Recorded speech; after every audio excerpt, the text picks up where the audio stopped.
I feel like AC is brooding and really sad, and Klypi is more feisty and upbeat and kind of like, I don't fucking need to give a shit. People are like, why don't you like her? I'm like, she just, something about it screams fascism to me. There's like a 30% chance they'll both die. Does Michael Stipe have good taste in coffee? Oh my God, that's so funny. Wow. Yeah, I would see him at this spot called a Bouvet in Athens, and sometimes see him with his boyfriend. He was always really nice. I'd always get when you see somebody that you know, and you're like, I really would love to tell them, hey, thanks for just being an exceptional rock star.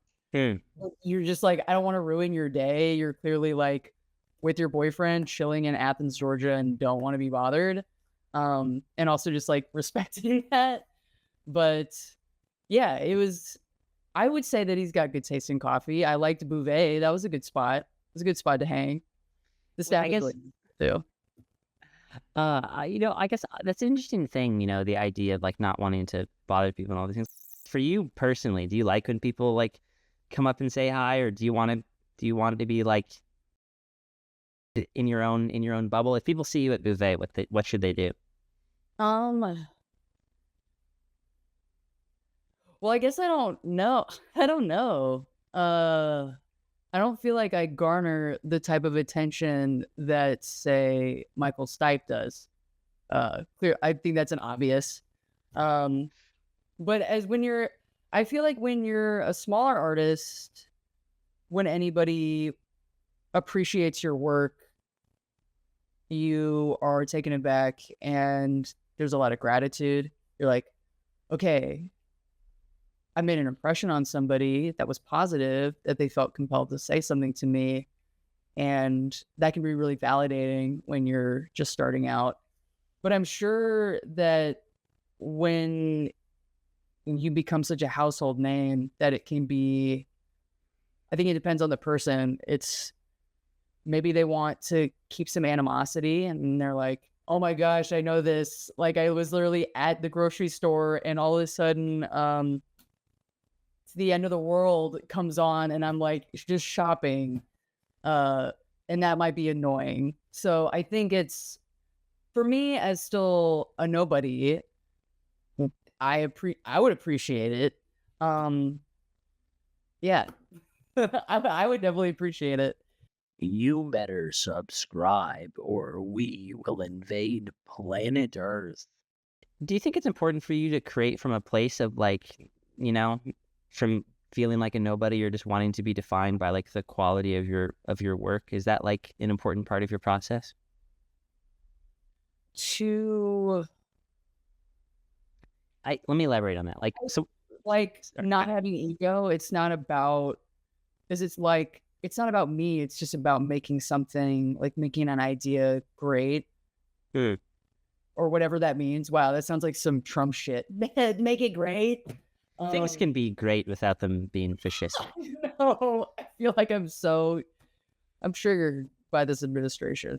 Um, uh, I think, yeah, I think like letting go of ego, because at the end of the day, it's about the work and it's about your creativity and it's about the quality of the work, how much time and effort you put into it. And it's not really about you. You know what I mean? Hmm. Yeah, no, I'm fine. Like, so I guess, yeah, maybe it's like perhaps it is about being a nobody because then it could be clouded. Though, I mean, there are some artists that really embrace like the cult of personality or the spectacle. Uh, It's an interesting thing, right? Like, cause like I think and I've noticed that as well. Like, and there are different manifestations of it, but like someone like Paul McCartney, for example, I think is very well like psychologically equipped to like be a star and like and just really enjoys, uh, kind of taking up space in a room and making people happy. And then there's the polar opposite. There are like the Trent Reznors and like the Kurt Cobains of the world who like really do not like that.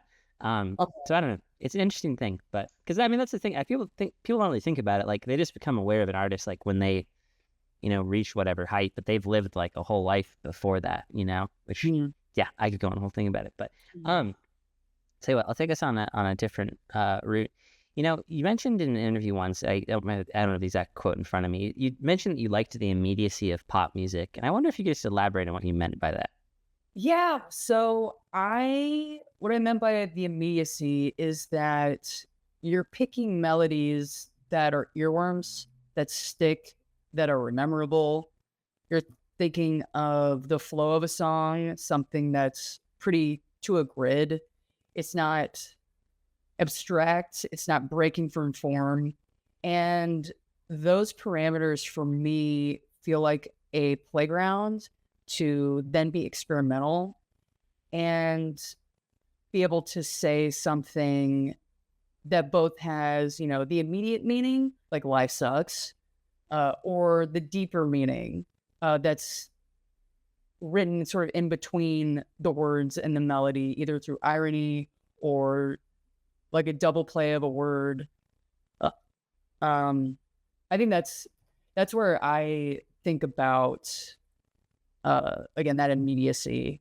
I do want to expand from that structure because I've done just so much of that. I don't think I'm done, but I'm starting to see how like Nine Inch Nails or even David Bowie sort of goes outside of those lines in such a way that I still can't really figure out how they make it work without being boring or without being so unpredictable that I'm confused. But that's how I think about it. Yeah. Well, I didn't write this down, but just because I brought it up and then you referenced it, so I have to ask. Do you remember at all how Nine Inch Nails, came into your life, or like I just love Nine Inch Nails. I know, yeah. Gosh, I think honestly it was from With Teeth, which is like kind of the most, I think, unlight. I think it's divisive. Yeah. It's very divisive. I thought it was really catchy. It was one of the first acts when I was a kid where it was on the radio, and I was just like, this is so cool. What are we listening to, Dad? And,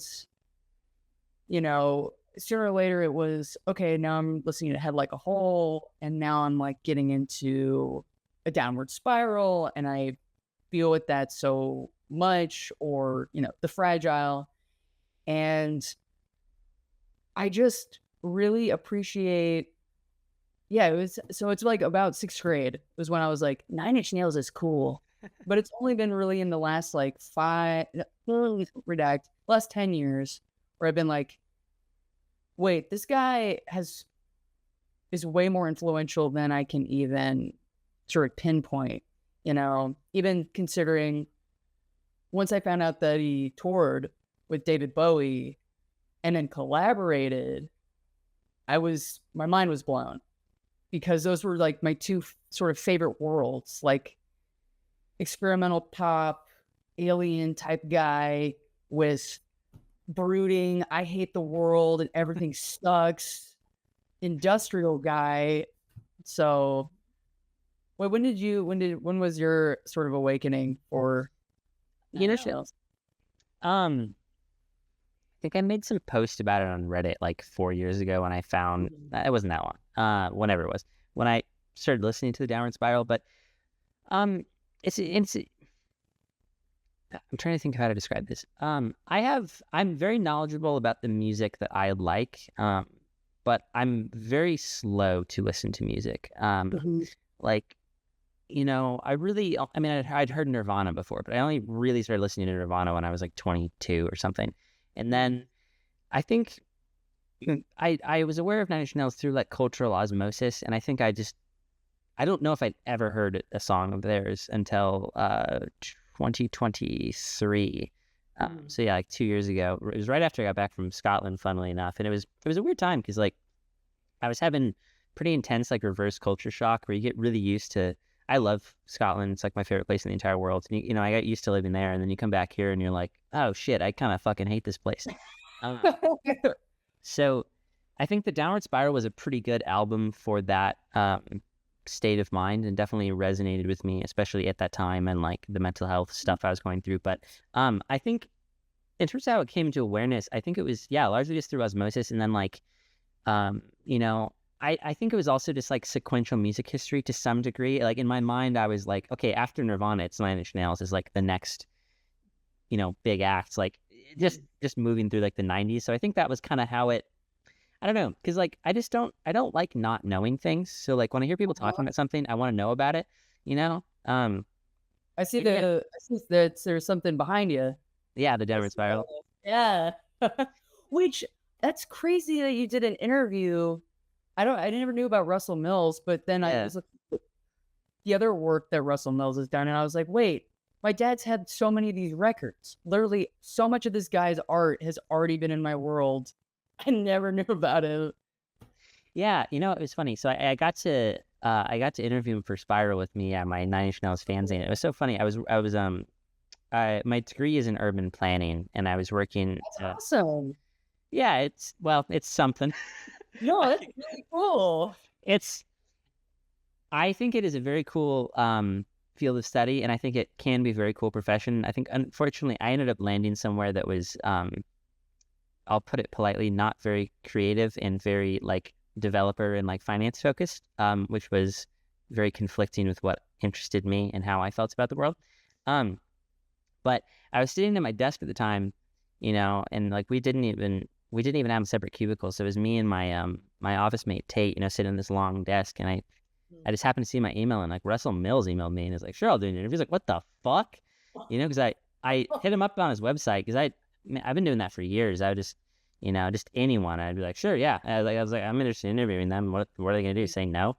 You know? And I was like, I've had a million things rejected. I don't give a shit. Like, so fine, say no. But then like every so often someone says yes, and like, what the fuck? So yeah, Russell Mills was definitely one of those. That was like technically, I mean, depending on how you want to count it, that was probably my first interview. But yeah, man, what a marvelous human being, and like such an inspiration to me, you know, to this day. But yeah, I could go on. That's so cool. Well, I do want to follow up on one thing you said. You know, you mentioned getting into Nine Inch Nails in sixth grade through the radio, and then over time, kind of, you know, uncovering the influence in different parts of the sound. Is that it sounds to me, and maybe if I'm putting words in your mouth, I'm sure you'll tell me. It sounds to me like that would be kind of the ideal trajectory for people's relationship with your music. You know, when you're talking about the immediacy of pop music, you know, it strikes me that you're making catchy, earwormy things, but you were wanting to underlay it with meaning and crazy shit. Does that sound about right? Yes. Yeah. I think that's where, because I want to be experimental, but I also know that I'm not so interested in things that particularly sound experimental, but trying to experiment with like what if Taylor Swift actually had politics that I aligned with, or didn't just come from a rich family? I'm sorry, Taylor. So sorry. 1989 actually has some great hits because I really like Max Martin. And I think it's because I also grew up with like Britney Spears and NSYNC and Backstreet Boys, which all that stuff was produced by Max Martin, and they were just trying to sound like, you know, New Edition, stuff like that. And so like, I think inevitably that it's like, maybe it's part nostalgia and maybe it's just some of my actual interests, but using that structure to then say something that isn't just vapid or for sale or from the point of view of capitalism or wealth. Like, what if it had the sort of point of view that Trent Reznor has, where it's emotional and, you know, a stab at capitalism and trying to be poetic and a loss of ego. So I keep asking follow-ups instead of the ones I've written down, but just out of curiosity, you mentioned nostalgia. Do you think 20 years from now, there's any part of this time, artistically, culturally, anything that you will be nostalgic for? For right now, Yeah. that's a really hard question because do you remember hit clips or am I really aging myself? I do not know if I'm familiar with them, but I also don't know anything about like music other than like five bands. Oh no, it's okay. Because I'm like, what's happening right now that But I no, put think me is on blast. Put me on blast. What's the deal with hit clips? oh hit clips. There were these tiny. I'll show like wonder if on the camera. Oh, there you go. Oh, hit. Okay, they're like clipping like It's the worst sounding audio. You stick it into like a tiny little like pretend my hand is a yeah. tiny Music player thing. music player, and they're called hit clips, and you sell them to kids. That's awesome. No, I didn't know that. That's sick. But I'm nostalgic for that. But I'm like, what? Even if it's something small and mundane, like what's something that I really like that is today that I'll I think it's okay if nothing jumps out at you. Is there anything that maybe you should answer that first, and then maybe I'll be like, oh, Yeah. actually, Well, it's an interesting thing. Like, I think when I look back on my life, it's like, most of the times like sucked. I think I get so I don't know. I think a lot of nostalgia is just like your memory deciding what it wants to remember, and I think most people want to remember the good things, and it's when you say rose tinted glasses, people, because of like survival instinct and the need to for happiness and all these things, you kind of want to get rid of the negative stuff and just hang on to what made you happy. So I think with time, it's hard to say. I think in 20 years, whatever it is, assuming I'm still around, I think I will hopefully I'll still be doing interviews, but I definitely will fondly remember like the insane amount of like effort and energy it took to get to this current level of doing interviews, and that kind of thing. So I think there's definitely like an ethos to myself in this moment that I'm particularly fond of, and certainly a lot of my favorite artists coming out now. Like I think anime is doing really, really cool things. I love like Always and Machine Girl and Nine Inch Nails. I think they're some of the so good. yeah. I mean, I think they're. I think obviously like politically the world is it's probably the worst it's been in close to a century. It's at least in an American perspective. So I don't know. I think I will fondly remember the art and the like memories of discipline and hard work and connecting with artists and that kind of thing. But yeah, I feel that. I think in 20 years, if I'm still touring, I'll look back and go, I can't believe I did that with a shoestring budget and just a Prius and some of my other friends. Like how did I tour? And be like, those were really fun adventures. Not that I'm not touring anytime soon, but I need like a couple years. no, I get what you're saying. Yeah. I'll tell you what. I'll pivot off this to one of the written ones. I got a few quotes for you, and you don't have to write a thesis on it. I'm curious, any quick reactions, how it hits you, if you agree, if you disagree, just anything, whatever jumps to mind. This first one is from Zlatan Ibrahimovic, who was a Swedish soccer player. He said, "For me, perfection is being yourself." What do you think? Wait, this is from an athlete? Yes. Wow. That's interesting. Thinking that's coming from an athlete. I mean, I like that. I definitely, it's just being yourself. Like, what is perfect anyway? I think I'll give a little background on him. I think he's kind of like maybe the opposite of Messi in terms of mindset. He's very like, I love Ibrahimovic, but when he came to like play for the LA Galaxy, he took out a full page ad in Los Angeles Times that just said, "Dear Los Angeles, you're welcome." Like he has a real kind of attitude and a real like swagger and confidence to him that I think is like awesome. I love that. But like, people would always ask him if it's an act or whatever, and he's like, I'm just being myself or whatever. And then, I he always just talk. Yeah, he always yeah. talks about being yourself as being perfect. So, yeah. Um. Yeah, I guess my uh, response is like, I don't know what perfection is. I don't even know if I want to be perfect, but I want to be myself. hmm. I want to be a better human. That sounds great. I'd Last love. one for you from Jim Reed of the Jesus and Mary chain. He said, "I just simply don't feel that anybody should make music unless they feel they're the best at it." What do you think? Whoa, wait. I don't think anybody should make music unless they think they're the best at it. He was talking about how he feels that Jesus and Mary Chain is the best group in the world, and any good musician should think they're the best in the world. Does that strike true to you at all? That does not. Hmm. That does not. Because I don't think I'm the best, but I definitely still believe that I should make music. Because I think also being the best is a little subjective. Hmm. Because, yeah, it's very subjective. So, but I'm glad that he's got that, I got to do this, that mentality. I'm fine with that. But I don't know if I have that confidence. Yeah. Tell you what, I'll pivot us to a different thing. Do you know if Klypi has ever worked in a pizzeria? I just He's never worked at a pizzeria, but they've worked in coffee, radioactive bean slinging.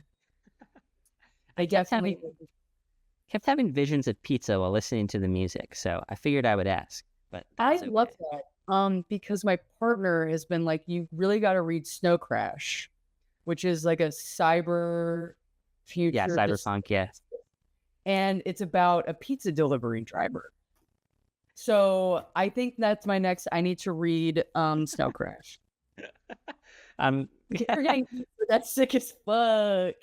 That's Or the awesome. Toy Story thing, you know what I'm talking about? You see See, Toy Story yeah. and the aliens and the Yeah, pizza. that's my mom.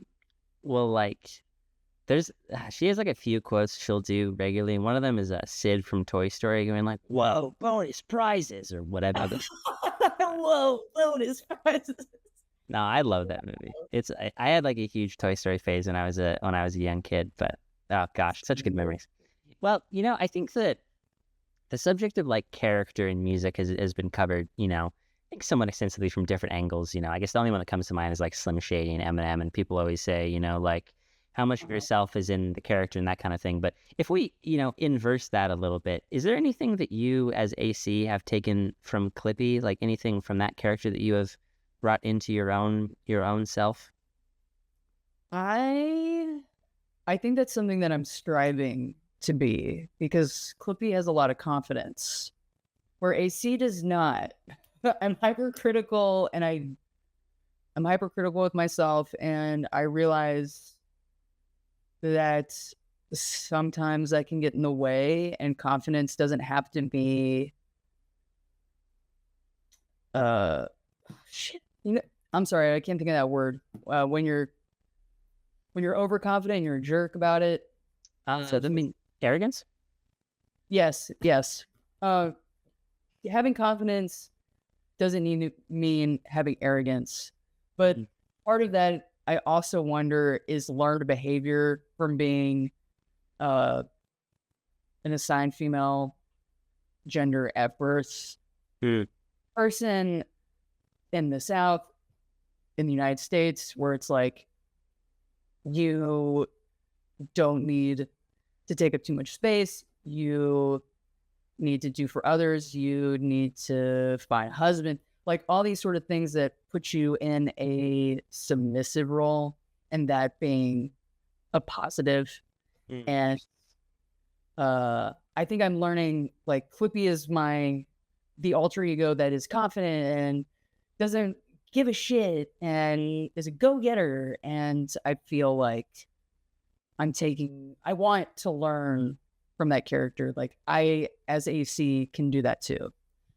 It's a work in progress. I guess I don't know if this is relevant to the interview, but I have a bunch of thoughts on that I will offer just for my own edification. But it's an interesting thing, and I think that's one of the reasons I mentioned the Jim Reed quote, is that like I find that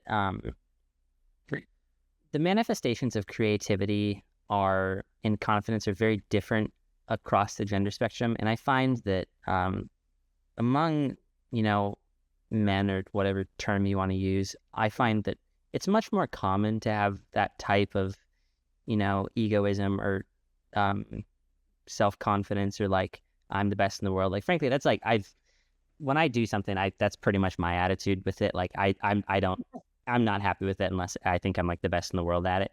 But I don't know. I guess I'm doing nothing besides agreeing with you. But I find that people who are like not dudes, women or non-binary people or whatever, I find that they often have a much larger reluctance to talk themselves up and to be confident and to, do all of these things. And it's interesting. I think everyone finds different ways of doing that, of like trying to overcome that. And I think for you, it might just be, inhabiting characters and that kind of thing. But yeah, It definitely helps. It definitely helps. tell you what, I'll pivot to this one. How would you define music? Music. Sabrina Carpenter. I'm such a jerk. Trent We're like, you Reznor, don't like her? I'm like, Trent Reznor called Espresso the song of the summer. You don't feel the same? oh shit. Who paid him? Who paid him? He better have gotten money for it. I know, I'm such a jerk. People are like, why don't you like her? I'm like, something about it screams fascism to me. And every time I say that, people are like, I don't get it, but you laughed, so I think they can get it.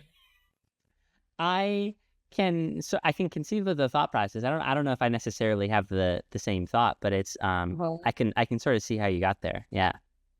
I would love it if somebody was like, okay, dude, you gotta like, she's not fascism and this is why she's okay. I think music is like when your music is playing at Target. That's music.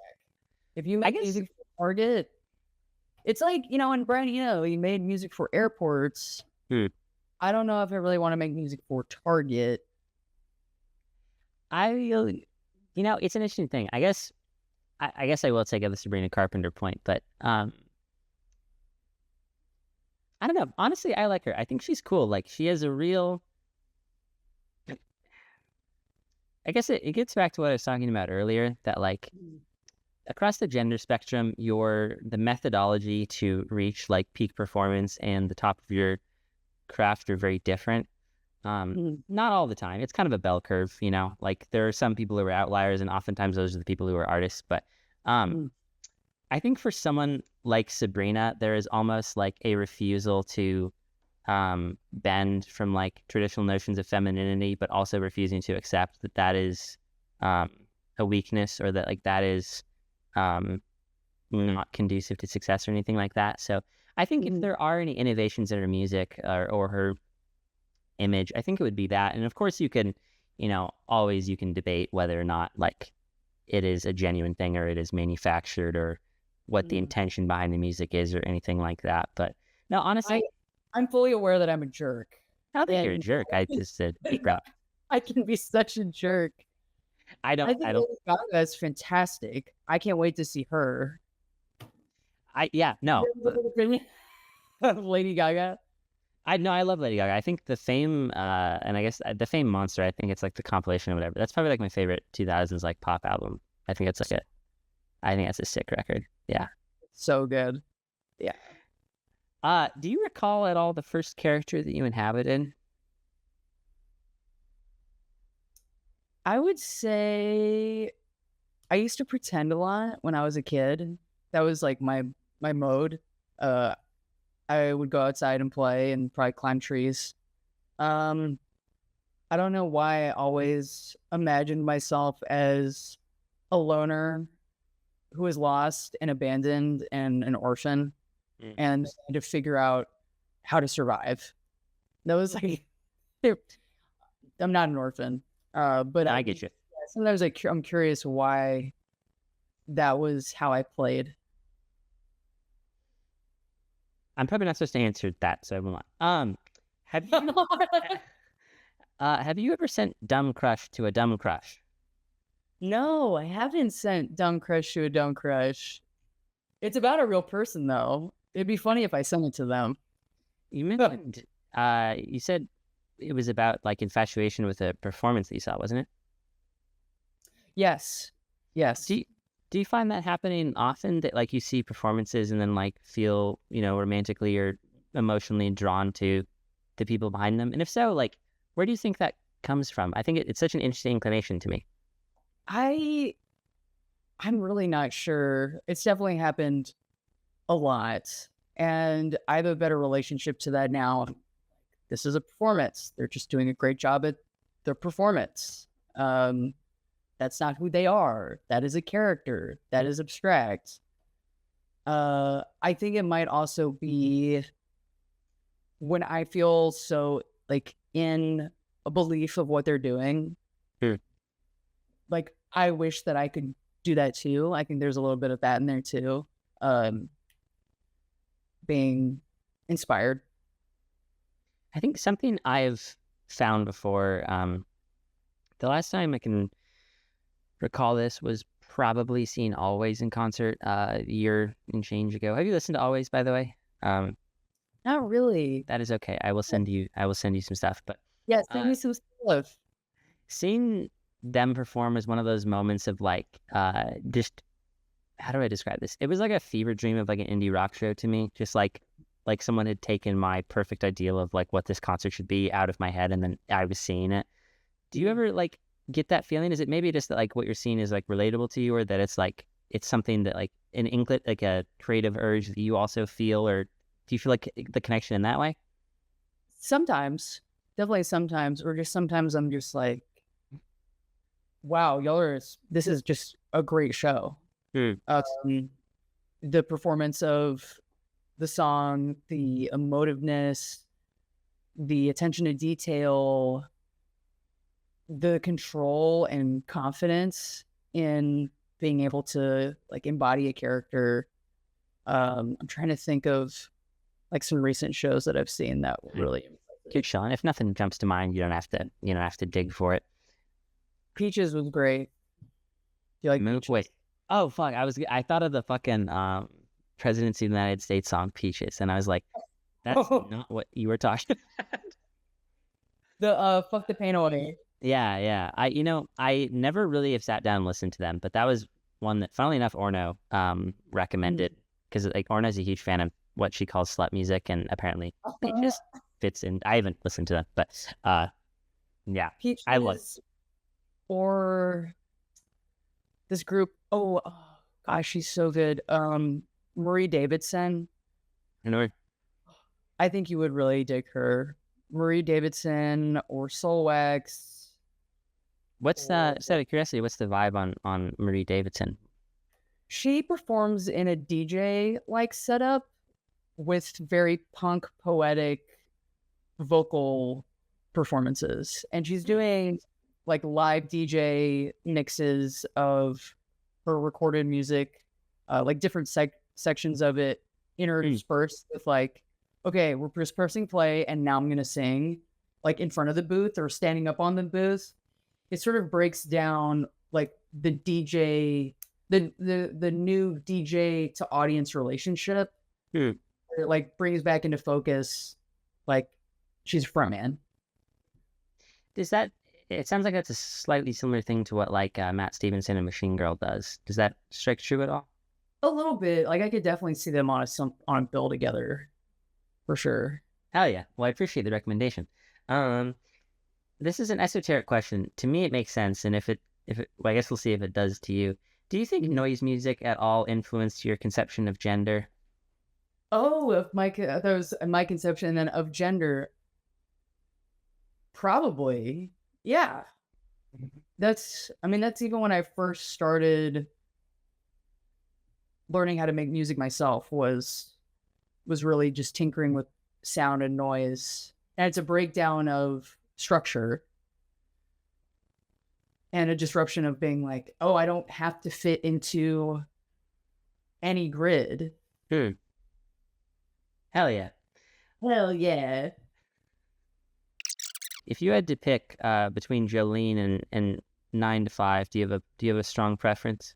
Oh, those are both really good. Um, I feel like okay, how about this? My answer is Jolene. Klypi's answer is 9 to 5. I wonder if you could elaborate on that. I'm curious. I feel like AC is brooding and really sad, and Klypi is more feisty and upbeat and kind of like, I don't fucking need to give a shit. And like 9 to 5 is sort of, is upbeat, though it's talking about like capitalism and sticking it to the man in a sexist industry. And Jolene is like heartbreak, like, why did you steal my man? Wee!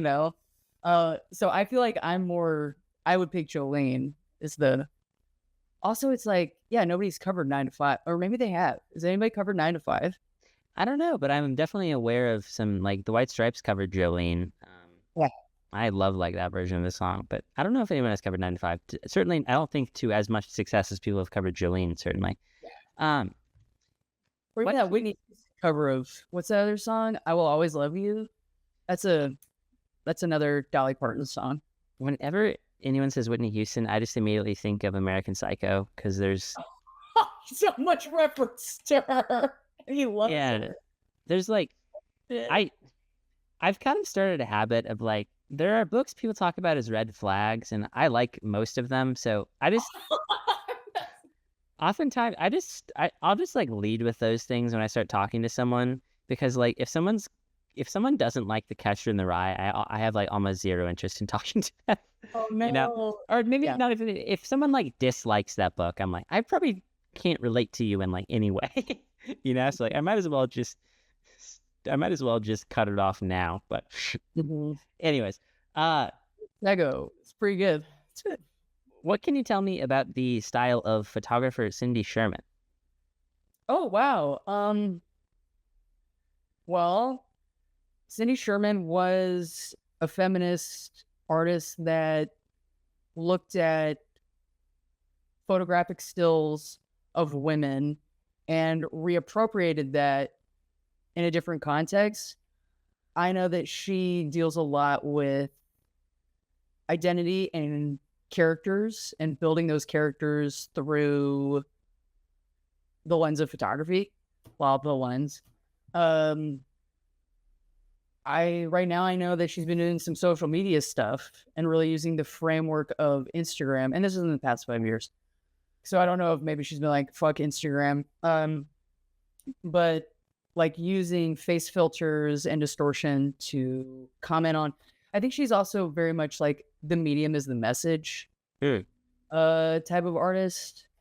Yeah, she's great. I feel like in some ways the character construction and the criticality to contemporary views of, for in her case, like viewing women, is an inspiration for like how I think of how like Klypi is even framed. I mean, I think it's from a different point of view, obviously, but definitely inspiration. How'd you pick that? How'd you find that? How did you know I like Cindy Sherman? I'm not a scholar on Cindy Sherman at all, but I read your thesis and you mentioned it. Whoa, I did mention. Do you find yourself like thinking of, what like Klypi would do moment to moment, or like do you find yourself in situations being like Klypi would react this way as opposed to your natural instincts? In a music context, yes.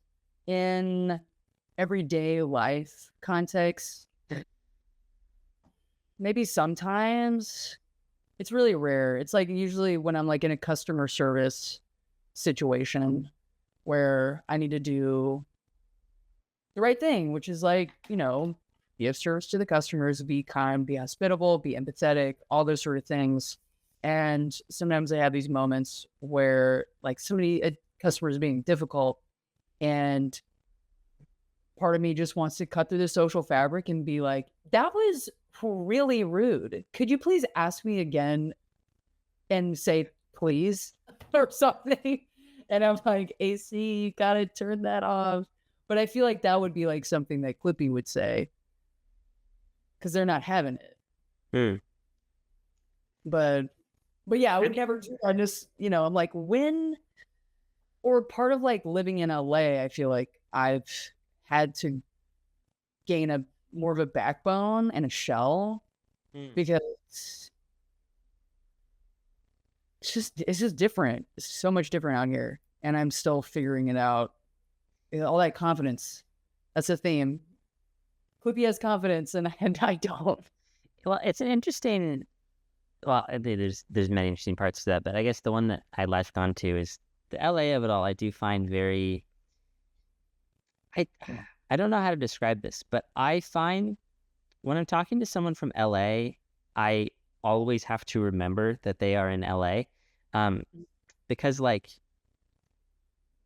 I don't know, people in LA just behave differently and they have different surroundings, and they're like, I think especially artists are surrounded by a lot of people who are like kind of parasites, in my opinion. Like there are a lot of like shitty manager types out in LA and like all of these like scumbag kind of people.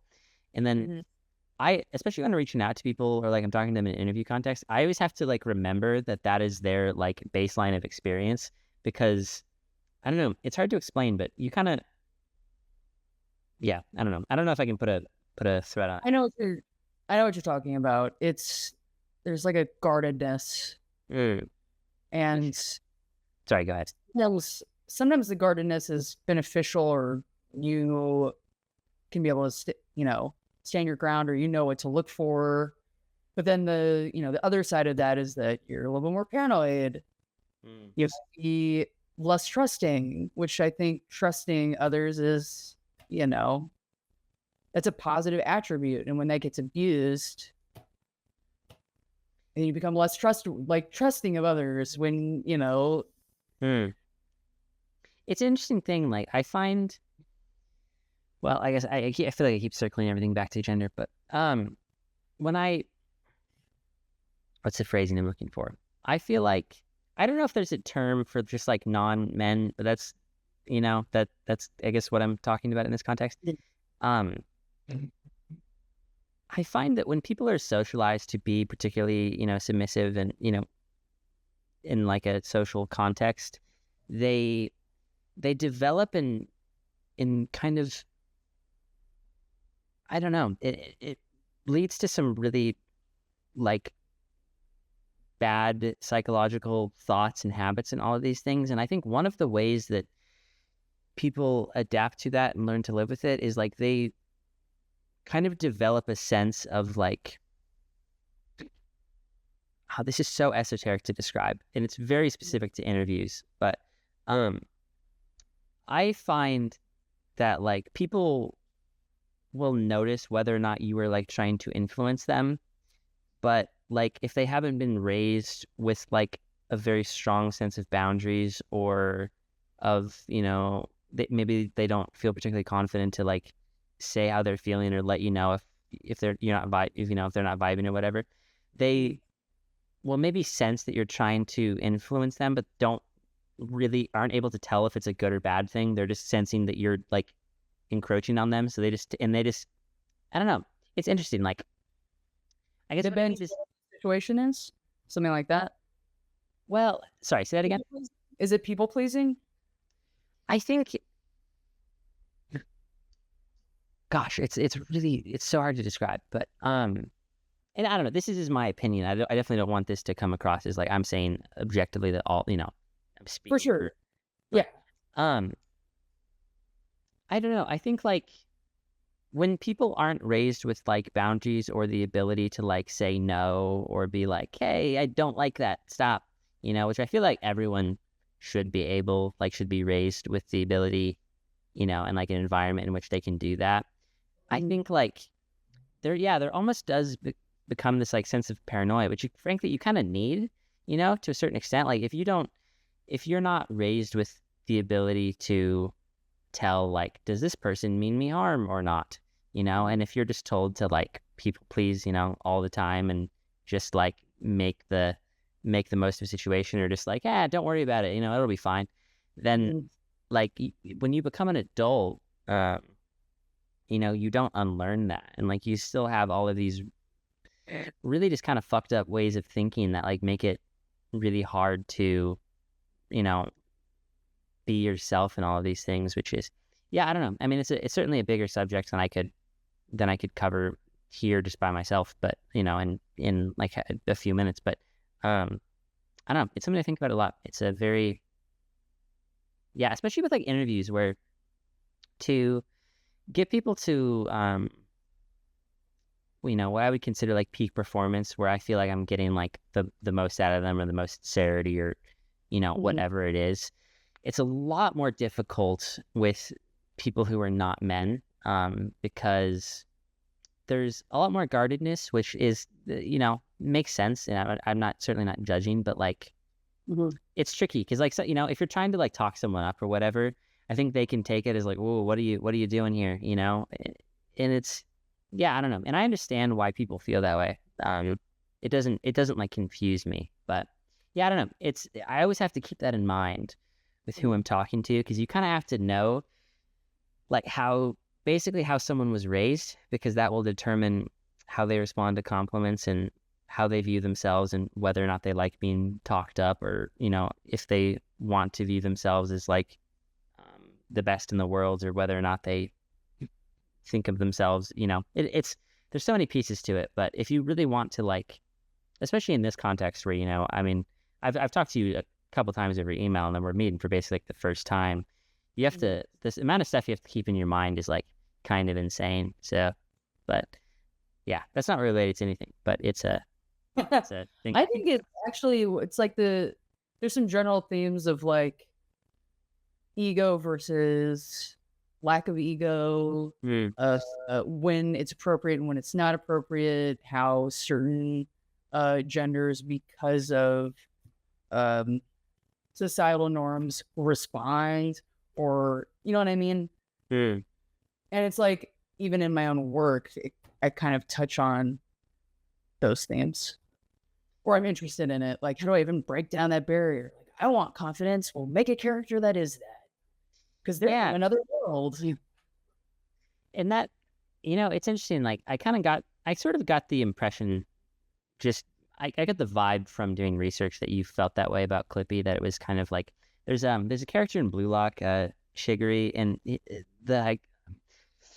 I could say so many things about that story and about the character, but it's not necessarily relevant. Anyways, there's this one moment where like Shiguri is like the fastest player in Blue Lock, and he hits like a pass to himself, and that moment in the show is so profound to me, and I thought about that a lot. Of like, I feel like whether it be Klypi for you, or interviews with me, or it's different things for different people. I think when someone is maybe not the version of themselves that they would most like to be, or there are parts of themselves that they want to improve on, I think one of the ways that people, and I think especially artists, deal with that is like by hitting a pass to themselves, like for you, developing an uber confident character that, maybe has traits that you would like to have, or, whatever it may be. Or for me, like, I think of myself as like a very shy person. I think I'm like very awkward in life, so interviews are just the way I develop like the, like whatever talking abilities I have. And you're a leader. Yeah. It's interesting, right? Because like in this seat, I don't necessarily, I don't feel like I'm the one driving it. Like, I feel like I'm pretty responsive, at least I try to be, to whatever the guest is feeling. So like, I mean, Are we in a Waymo? Say that again? Are we in a Waymo? I do not know what that means. Oh, sorry. I was making like a dumb tech joke. Waymo are those cars that are self-driving. Yeah. See, this is the LA coming in. Yeah. I know. It's an SF. I'm scared of riding in Waymos. But yeah, it's like, oh yeah, you don't even have to drive. We got the computer's driving us. But It does. you're in the front seat and I'm in the passenger. It like, I don't know. I've never been interviewed, and certainly not. I've never been interviewed by me. I guess from the perspective of an interviewee, it probably feels like I'm the one driving it. It doesn't. I don't feel that way myself. Like, because when I'm doing research on you or whoever it is, like I try to think of like the boundaries of what you would want to talk about and like in what order I can bring these things up, and like gauging whether or not you want to talk about that thing yet, or if you will throughout the course of the conversation. Like, certainly like things on like gender, for example, I just like wouldn't have brought that up if, I hadn't got the impression that you wanted to talk about it, so then it would have been a totally different conversation, in that way. But yeah, I don't know. It is a weird kind of symbiotic sort of thing. And like, hopefully at the end of it, like everyone feels good. That's the objective. But it's definitely like, yeah, I don't know. It's kind of like have you ever seen Chainsaw Man? If it's an anime, highly recommend. I've heard about it. I've not seen it. This isn't really related to anything at all, except I thought of the phrase perpetual motion machine, and there's this great moment in the show where Denji, he gets, this is not really relevant at all, but he gets like power from blood, and he's fighting this monster like with his chainsaws, and he's like, rah, rah, he's like cutting it all up and stuff, and he keeps drinking the blood, and he's like, I'm a fucking perpetual motion machine. I like that. Made me think of that. That show fucks. I highly recommend it. I think that's like that and like Parasite. You've seen Parasite, right? Bong Joon-ho. The most recent anime I've watched is Death Note. Oh, I love Death Note, but Parasite's the South Korean film for 2019. Are you? No, Okay. I don't know. Yeah, Parasite. I guess another thing that I'm unfamiliar with. It is all groovy. I love Death Note, by the way. No, it's not a horror movie. It's how do you describe it? I guess it's kind of like a psychological thriller. The basic premise is it's about it's set in South Korea, and it's kind of just like a haves and the have-nots movie. There's this family that lives in like, I think they call it like a semi-basement, or whatever, and they're dealing with like terrible, poverty, and they have to like, the whole family has to fold pizza boxes in their spare time to be able to make rent and all this stuff. And then one of them gets a job tutoring the super rich family, and then over time, the rest of the family's like, hey, I think maybe we can find a way to make some money off this. And then it kind of just becomes like the intertwining of those two families and how, the injustice of modern economics and all of these things. But it sounds like a movie I'm definitely down to watch. Yeah, and I can give you. I always send people like a list of recommendations because inevitably I end up talking about a billion different things. But that Parasite and Chainsaw Man, I would say, are probably like the definitive like artworks of the 21st century, in my opinion. But yeah, highly recommend. Anyways, I don't remember where I started on that, but it's it's all good. Tell you what, I had a couple questions left, but I don't really know if I'm feeling either of them, so I might just transition to the last couple for you. Okay. The two. Well, I'm getting two in my head. If you had, well, and I know you have, Klypi. If I'm not mistaken, Klypi's backstory was that they discovered rock music from the Voyager Golden Record and then decided to come to Earth. Is that correct? Yes. So Yes. I know you're familiar with the Golden Record. If you had been there, is there a song that you would have liked to have added?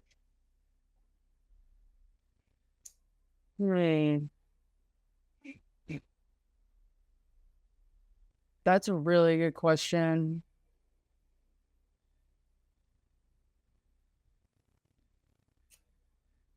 I wonder if time-wise it makes sense. I'll have to look. But It doesn't matter. Any song across history. across history, oh shit. Well, that opens it up. I was still thinking I Wish It Would Rain by the Temptations. I don't think I know it. It's really beautiful. But I think rain is such a specific Earth thing. I'm curious. Yeah, I don't know. I bet other terrestrial holding planets have rain, but I think just like the metaphor of rain, I think is really beautiful and sad. And the Temptations, Motown. I just think that would make so much sense on the Golden Record. Yeah. And I'm curious. I'm like, oh, would they have been just after, or are they just during when that thing got pressed and sent into space? Doesn't matter. So if somebody's watching this and they're like, your dates are all wrong, I'll be like, yeah, you're right. My dates are wrong, but I still would have loved that song on the. Apparently, there was one Beatles song that was supposed to be on it, but it cost the label was like they wanted way too much money for it, so they Gosh. Yeah, I think they were thinking about putting Here Comes the Sun on there. yeah. Wow, Let It Rain, Here Comes the Sun. Yeah, I've heard different. I've heard different versions of why it didn't end up going on there, but yeah. What is that? I said it. This isn't. I didn't have this written down, but is that the Beatles song you would have chosen? Um,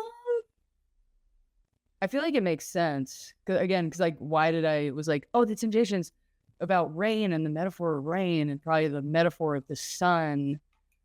Yeah. I feel like that makes sense. Maybe it's not like sonically the best song, but maybe content wise for the Beatles at the time. And then last one for you. This is the question I've asked every person I've interviewed. What kind of art do you think the world needs more of? It needs more things that aren't looking to make money. It needs more things that show personal self-expression. It needs a more range of diverse voices. It needs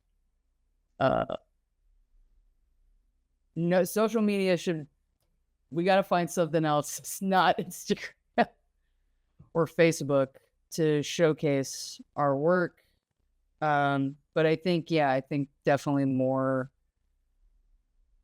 self-introspection, perhaps at this current moment, having a political stance that's against fascism,